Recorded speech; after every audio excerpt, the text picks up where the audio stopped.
Howdy, welcome back to the shop. Today we're getting back around on the little 4.3 teardown, and we'll have a look inside underneath of her skirt. Nope, don't need to take that loose. Keep going all the way around. We're just going to take the upper manifold, the upper plenum. This is the throttle body. This is the upper plenum, or upper manifold.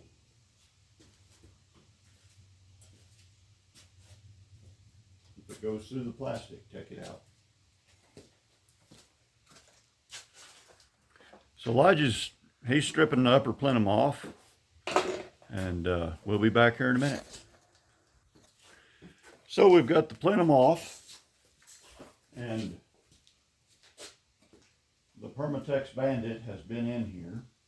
What's that mean? Well, some numbnuts, instead of doing a nice job, has just gooped Permatex everywhere on this thing. Crap. The gasket, I don't know if there's a gasket left in there. I think there is. Yeah, the gasket's still there, and they just gooped the orange Permatex on top of it. So anyway, the Permatex Bandit has been in here. I don't know why. It's still got a stock unitized injector assembly on it. So we're going to remove this. We're going to remove this injector assembly.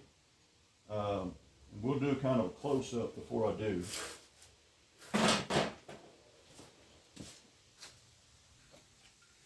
Okay, this is the stock assembly, and you can tell that it's the stock one because the injector solenoids are up here in the top. And so all 6 of your little injector plungers and solenoid things are up here in the top. And down here on the end, you've just got a little poppet and a squirter. Now these work remarkably well until they don't. And they're not a bad assembly or not a bad system. Now here's your fuel pressure regulator. I have heard of people taking the stock fuel pressure regulator off of these and then mounting an external regulator. I never seen the need for it. These work remarkably well. No real need to go monkeying around. Generous Motors had some really smart people working for them back then. So we're going to take the injector assembly off of it and come back later. I wonder what Adam Booth is doing today. I don't know what Adam Booth's doing today.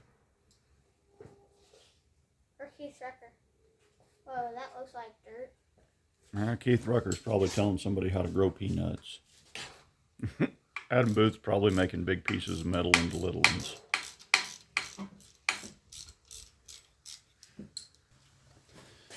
So we've got the rocker covers, we've got the upper manifold, we've got the lower manifold, we've got everything apart. Don't pull. So there's about where we're at. Now I want to spin the camera around. Look down here in this here coolant passage. You see all that crud and stuff stuck everywhere in there? That is the remnants of bars leak.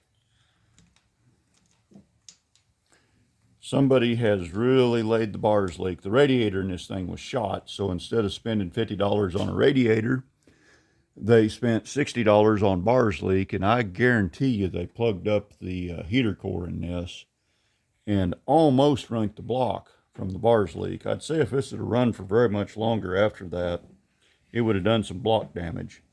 I haven't seen any cracks, and the back cylinders don't show any signs of overheating. So I think we made progress, or we saved it. So, you know, there's your balance shaft. The early 4.3s, I don't think had this. These do. You can see the cam down in there. I don't see any spalling or nastiness on the camshaft. You can see a couple of lifters right there. I think the next one we'll pull the lifters out of here and give them a gander and just see how everything looks with lifters and push rods. But before we do that, I'm going to have to make a lifter and push rod rack because I can't find mine. So we'll have to do a little bit of wood butchering. Well, till we meet again. Y'all drive safe and watch for deer. Smile, boy. Yeah. Drive safe and watch for deer. You give us a big fat thumbs up. Yeah. Maybe. Maybe. I don't think so.